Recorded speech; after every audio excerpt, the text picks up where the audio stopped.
कहते हैं कि भूकामश भूमि की अभिलाषा रखने वाले को पूरा प्रदोष के दिन, सोमवार के दिन या पूरे सावन में 1000 मिट्टी के शिवलिंग बना करके उनकी पूजा कर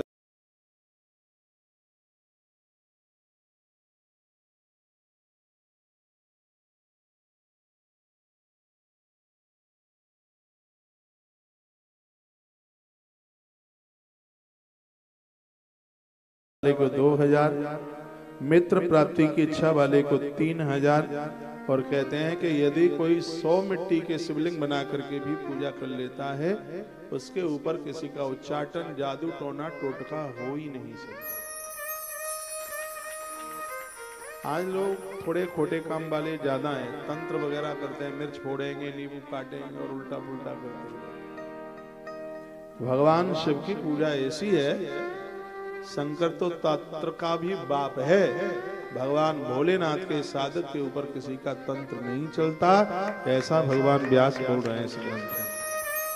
आप किसी भी देवी देवता के भक्त क्यों नहीं हैं, आप भगवान शिव के पूजन जरूर कीजिए। चोराद संगठित यम पार्थवानम सततोयम, उनके ताले नहीं टूटेंगे, उनके धन की चोरी नहीं होगी, उनके सामान का नुकसान नहीं होगा, जिनके द्वारा 200 मिट्टी के शिवलिंग बनाकर और उनका ये पूजन किया गया है। विशेष पर्व पर, जैसे साल में महीने में एक बार संक्रांति आती है, कृष्ण पक्ष में पड़ती है, घर के 4 लोग बैठ जाओ, 200 मिट्टी के शिवलिंग बनाने में कितनी देर लगती है, कुछ भी नहीं, हाल ही बन। चोराद संकटे गियम, चोर का भय नहीं होगा, कोई संकट नहीं आवेगा। तो ये किसी के बच्चे भटक गए हैं, रास्ते से इधर उधर चले गए हैं, 1500 शिवलिंग बनाकर भगवान महादेव का पूजन करें, वो रास्ते पर होंगे। दारिद्र्य 5 सहस्रम अयुतम सर्व कामद, 5000 मिट्टी के शिवलिंग बनाकर महादेव की पूजा की जाए तो व्यक्ति ऋण मुक्त हो जाता है, उसके कर्जे का निपटारा हो जाता है।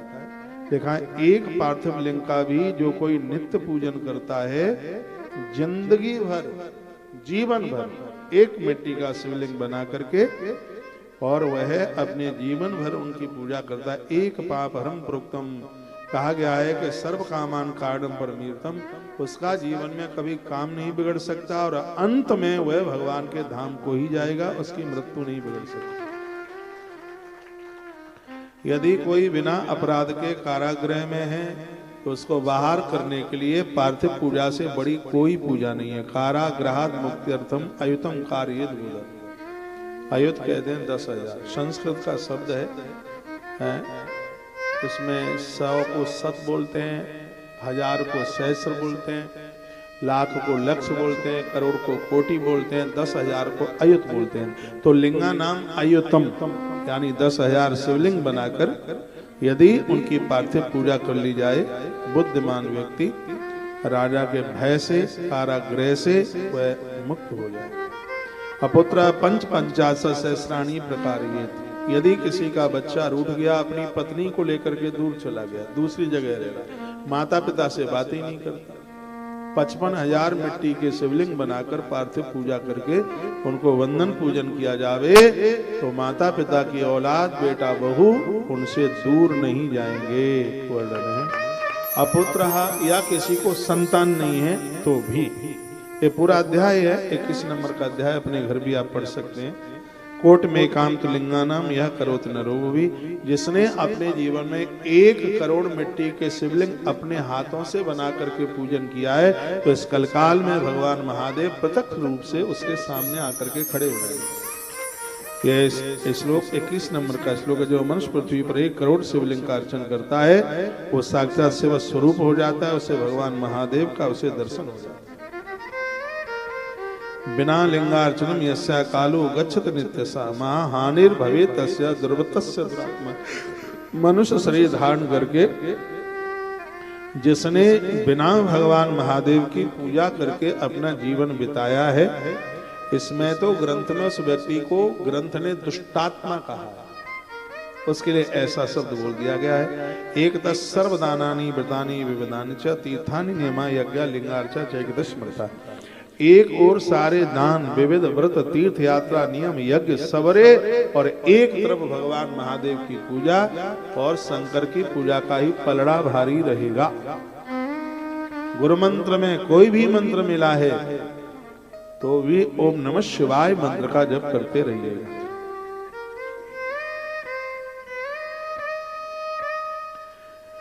आगे सुन लीजिए। शिवनाममयम लिंगम नित्यम पूज्यम महर्षि। महर्षियों को शिवनाम में इस लिंग की नित्य पूजा करनी चाहिए, गृहस्थियों को करनी चाहिए, बच्चों को, बूढ़ों को, युवाओं को, सबको।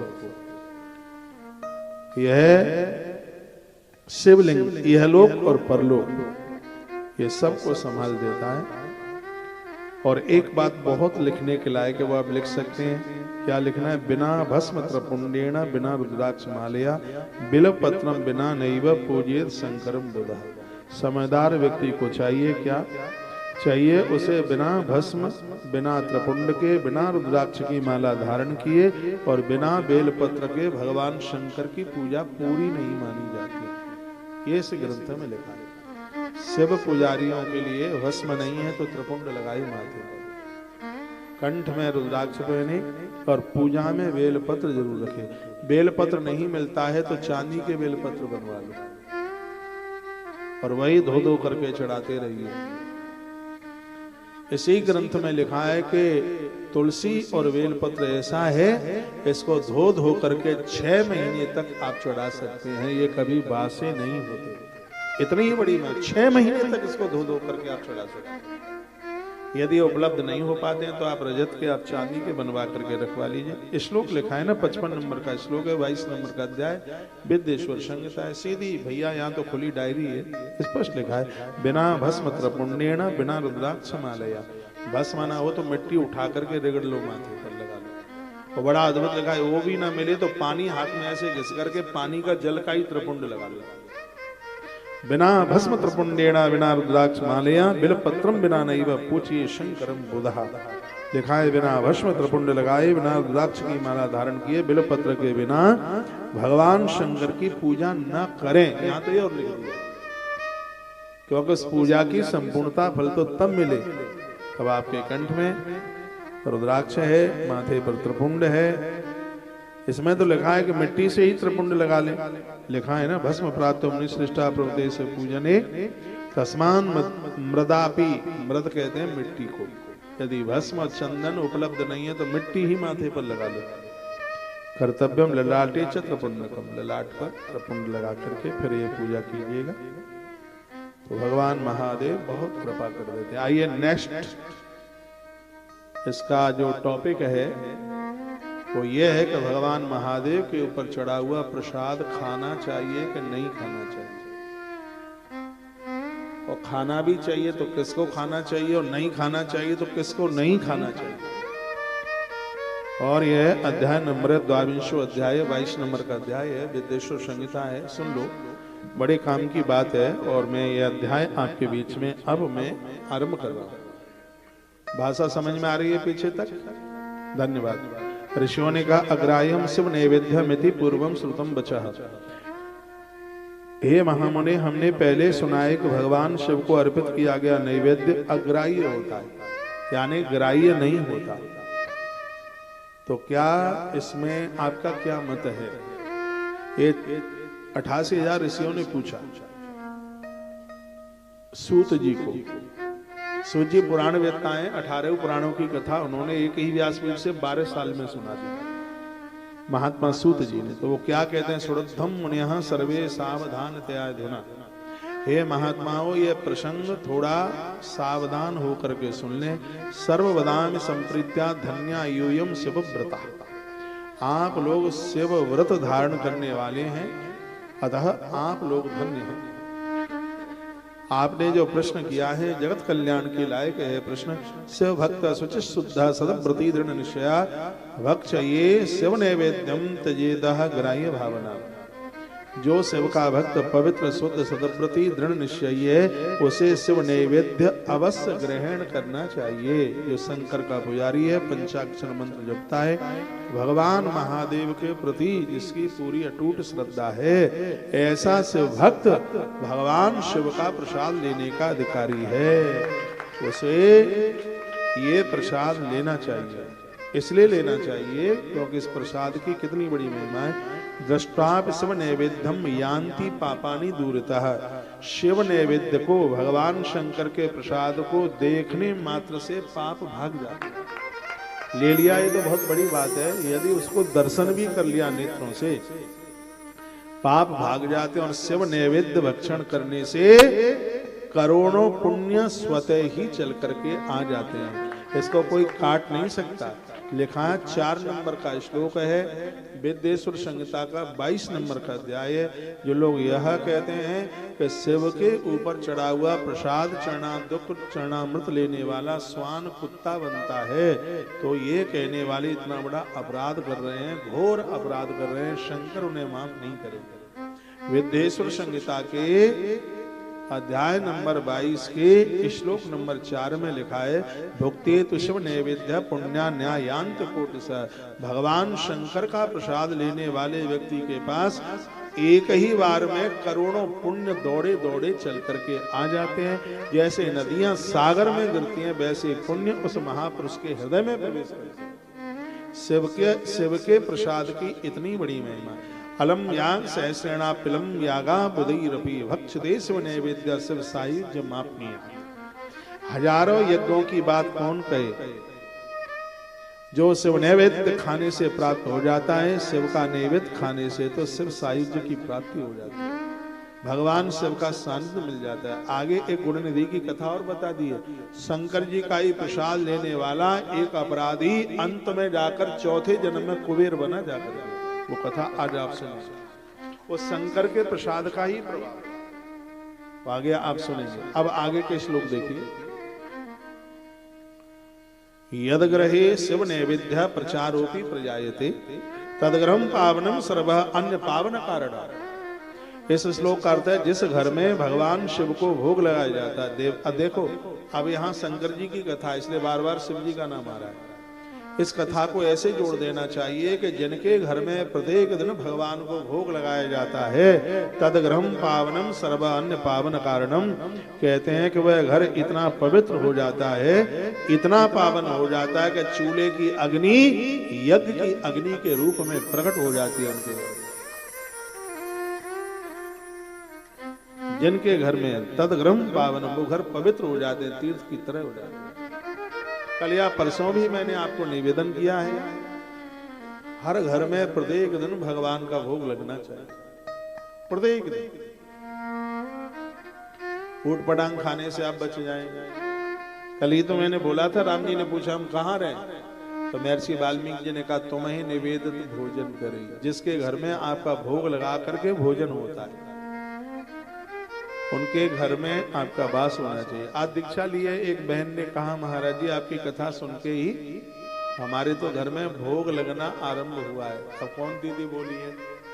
आज ही बोली। मैं तो आप सबको ही कहूंगा कि सबके ही घर में भगवान का भोग लगना चाहिए। एक बात और सुन लो, मंदिर में 10 भगवान है तो 10 जगह भोग लगाने की जरूरत नहीं है। एक ही जगह भोग लगाने से सगरे देवताओं को वही समर्पित हो जाए। बहुतों के मंदिर में 25 कटोरी होती है। गणेश जी की अलग होती है एक छोटी, दुर्गा मैया के लिए अलग होती है, हनुमान जी के लिए अलग होती है, महादेव बाबा के लिए अलग होती है, कन्हैया जी के लिए अलग होती है, सबके लिए अलग। पूरा का पूरा मंदिर कटोरियों से भरा हुआ होता है। 100 जगह भोग लगाने की जरूरत नहीं है। एक ही जगह देव बैठे हैं, बस एक ही थाली में सब कुछ रख करके और आप भोग लगा दे। आगतम शिव नैवेद्यम गृहीत्वा श्री सामुदा भक्षणीय प्रयत्नेन शिव स्मरण पूर्वक। आए हुए शिव नैवेद्य को प्रसन्नता पूर्वक सिर झुकाकर, प्रसाद जब भी लें तो थोड़ा सा मस्तिष्क ऐसे झुका दें। यहाँ वर्णन किया गया है, प्रसाद लेते समय मस्तिष्क झुकाने वाले लोग उस प्रसाद को लेकर के वर्णन किया गया है कि शिव का स्मरण करते हुए, भगवान का स्मरण करते हुए, और जब वो इस प्रसाद को लेते हैं तो प्रसाद मात्र को लेने मात्र से उन्हें चांद्रायण व्रत करने का फल प्राप्त हो जाता है। यह महिमा भगवान के प्रसाद की। आगतम शिवने विद्यान्यदा ग्राह्यमित्यपि विलंबे पाप संबंधो भवत्येव ही मानव। प्रसाद में बिल्कुल देरी नहीं करनी चाहिए। प्रसाद तो ले लें। बहुत लोग प्रसाद ले जाते हैं कथाओं में से फ्रिज के ऊपर डाल देते हैं। हाँ, सोचते हैं कि केला तो हमारे फ्रिज में दुनिया भर के रखे। हाँ, केला से तो फ्रिज भरा ही है, सड़ रहे हैं तो बगल वाले प्लॉट में भी डाल देते हैं उठा करके। जो मंदिर में से आपको चरणोदक मिलता है, 5000 लीटर का पानी कहीं प्रदेश में मिलता हो तो वह भी ले लेना, वो स्वाद नहीं आएगा। हम गांवों के देहाती लोग हैं, गांव में जन्मे हुए हैं। भले ही आपकी दृष्टि में हम कमजोर हों, हम तो पक्के ठेठ देहाती हैं गांव में। हाँ, नीम के पेड़ के नीचे रहे हुए लोग हैं। कथाएं गांव में होती थी, आज भी देहातों में कथा होती है।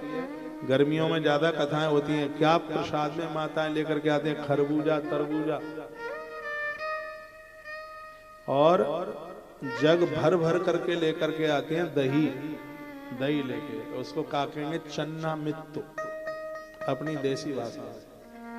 आप चाहे जितनी बढ़िया से बढ़िया लस्सी बना लेना, जो कथा के चरणामृत में आनंद आता है वो आनंद आ ही नहीं सकता।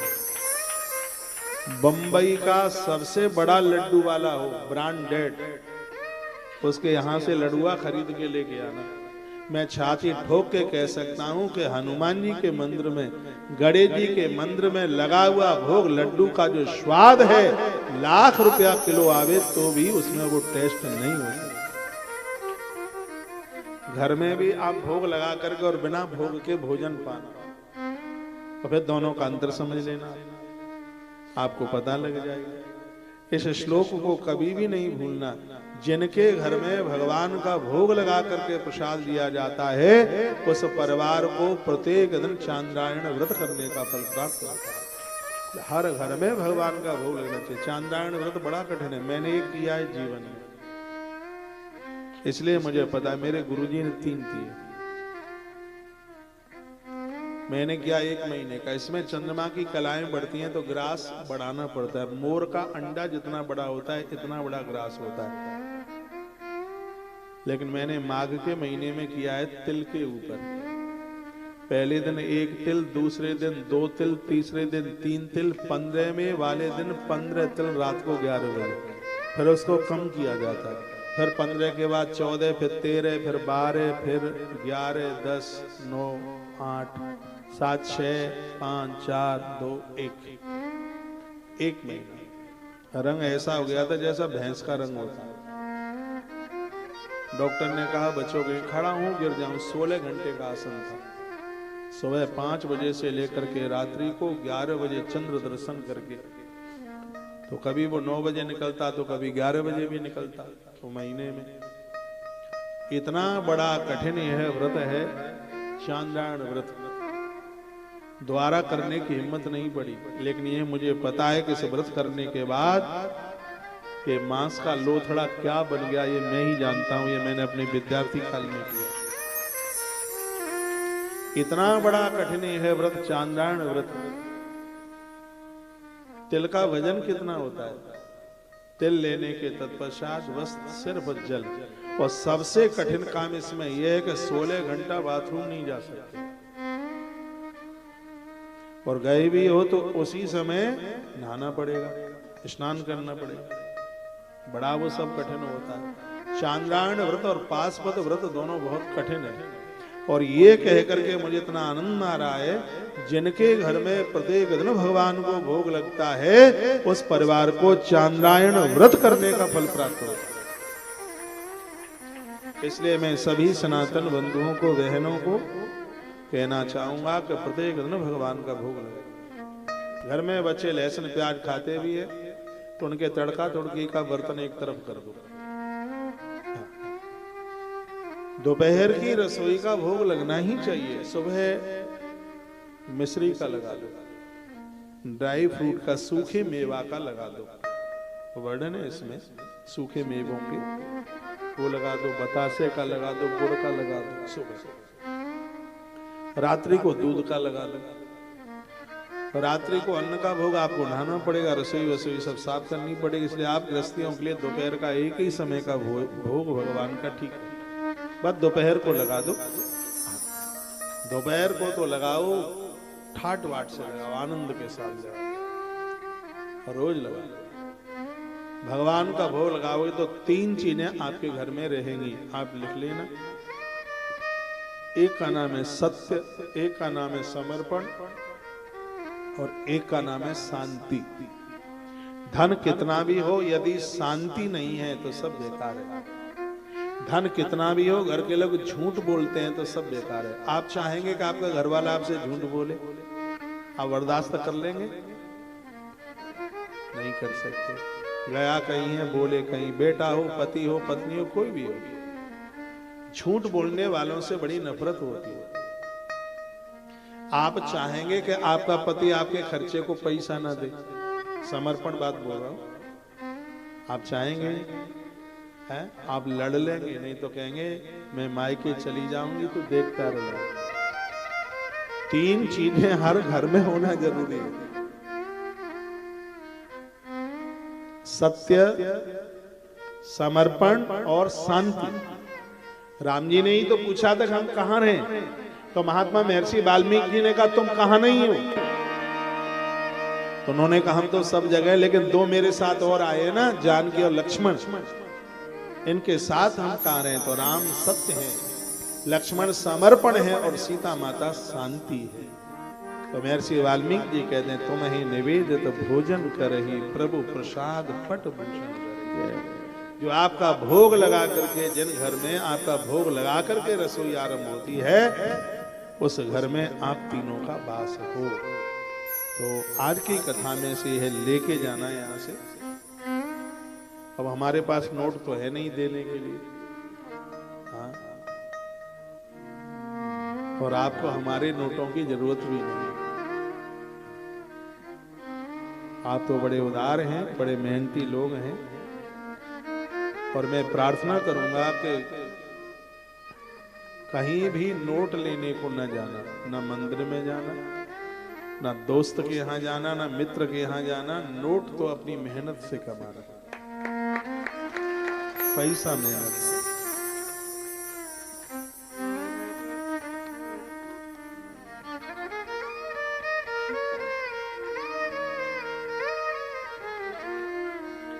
भूखे बैठे रहना, इतने लोगों से पैसा मत लेना कभी, लिख लें। एक मंदिर के पुजारी से ऋण मत लेना,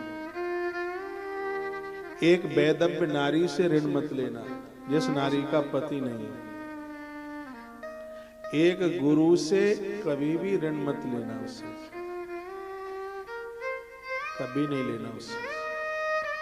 एक गुरु भाइयों से कभी ऋण मत लेना, जो गुरु भाई, जो गुरु बहन, उनसे कभी ऋण मत लेना। साधु का पैसा ठीक नहीं है, गुरु का पैसा ठीक नहीं है, पुजारी का पैसा भी ठीक नहीं है, और वैदव्य नारी का जो धन, जिसको बेचारी को आदमी भी नहीं है, यदि वो पैसा उसका न चुका तो बेल बांध देगा, चौपट कर देगा, खत्म कर देगा, छोड़ेगा नहीं किसी को। मनपुर में भी इनका पैसा कभी खाना मत, लिया भी है तो तत्काल उसको वापस दे देना, उनका पैसा नहीं रखना कभी, इनका पैसा रखने के लायक नहीं है। मैं वही प्रसंग में आ रहा हूं, मैं अपने सब्जेक्ट से अलग नहीं हटूंगा। इसमें शिव नैवेद्य की बात कही गई है। भक्षणीय प्रत्नेन शिव स्मरण पूर्वकम, कहते हैं कि प्रसाद हमेशा देवता का स्मरण करके लीजिएगा, वो प्रसाद हमें पावन कर देता है, हमें विशेष बना देता है। जिसमें शिव नैवेद्य ग्रहण करने की इच्छा उत्पन्न नहीं होती, भगवान का प्रसाद लेने से लोग मुंह तकराते हैं, ऐसे मुंह घुमाएंगे, इसको लोमड़ी की तरह मुंह घुमाएंगे।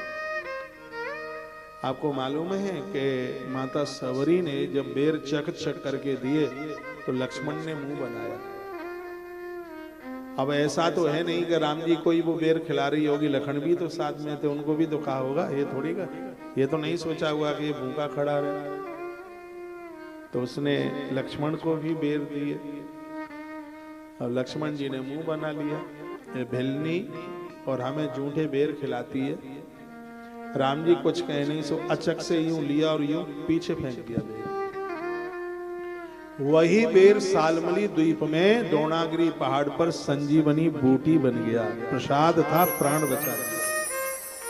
ये तो बचना मुश्किल हो जाता। प्रसादम सर्व दुखान, प्रसाद तो दुखों का नाश करता है। वाहवा बेटा, ऐसे उत्पाती हम भी थे। बच्चों को देख करके हमें अपनी उद्दंडता याद आ जाती है। हाँ प्यारा है, आपका ही है क्या?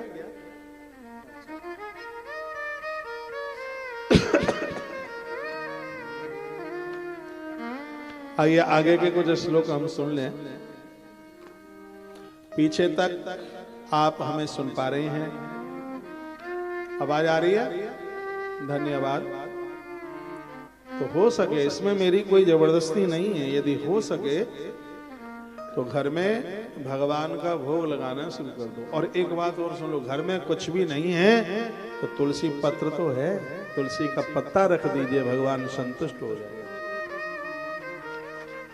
गणेश जी के ऊपर तुलसी नहीं चढ़ती है, सबको पता होना चाहिए, लेकिन सगरे देवताओं के भोग में तुलसी चढ़ती है। महादेव का दिया हुआ वरदान है।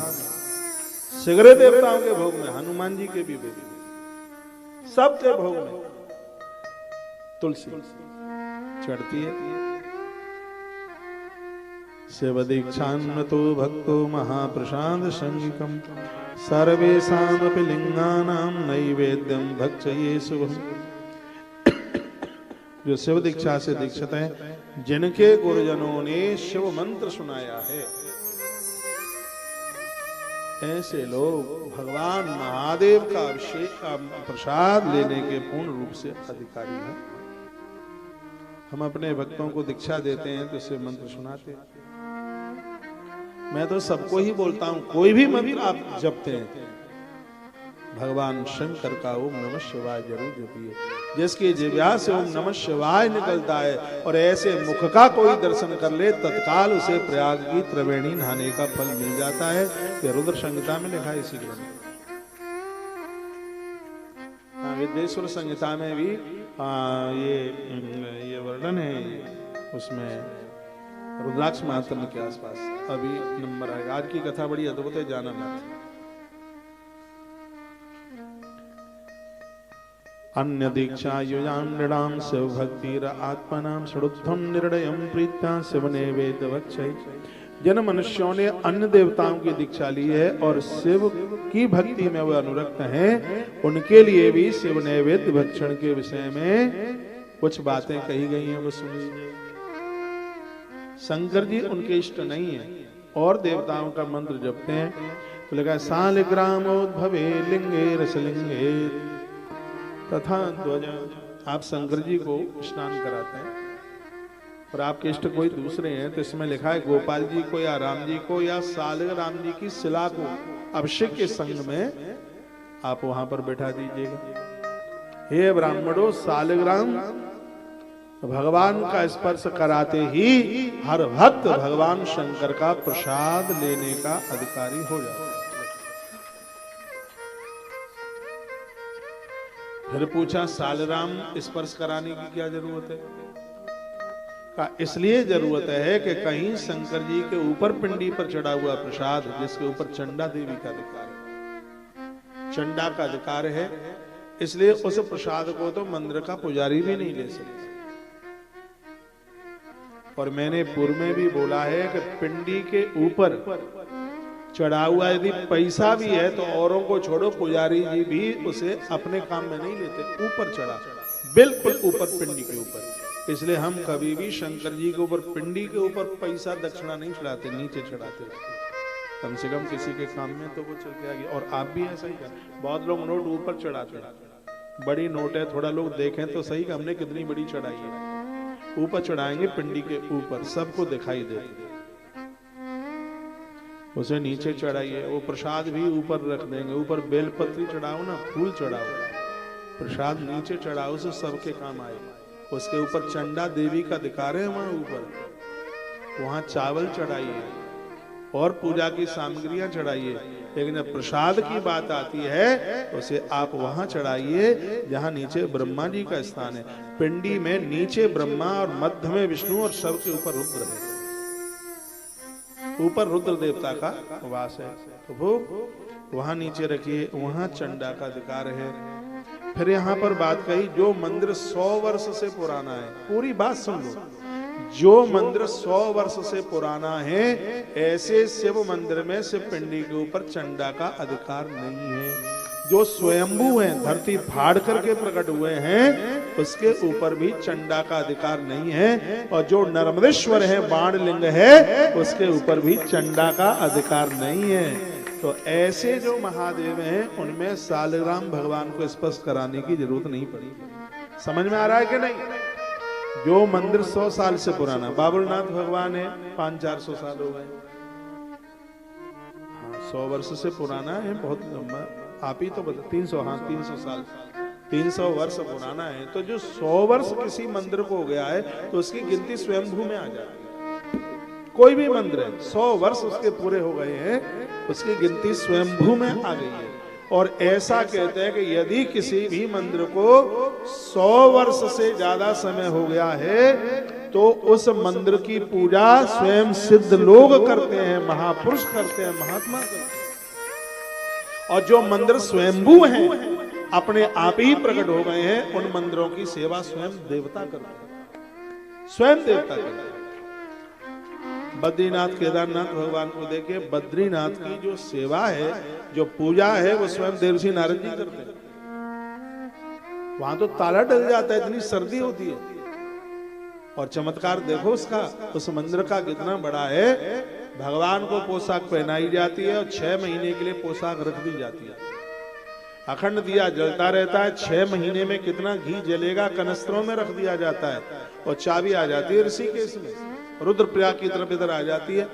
अक्खा तृतीया को दरवाजा खुलता है। लेकिन चमत्कार की बात यह होती है, जो 6 महीने पहले जो पहनाई गई है पोशाक वो उतरी हुई होती है और भगवान दूसरी पहनी हुई होते हैं। अखंड ज्योत जल रही होती है और कनस्तर में 1 ग्राम भी घी नहीं।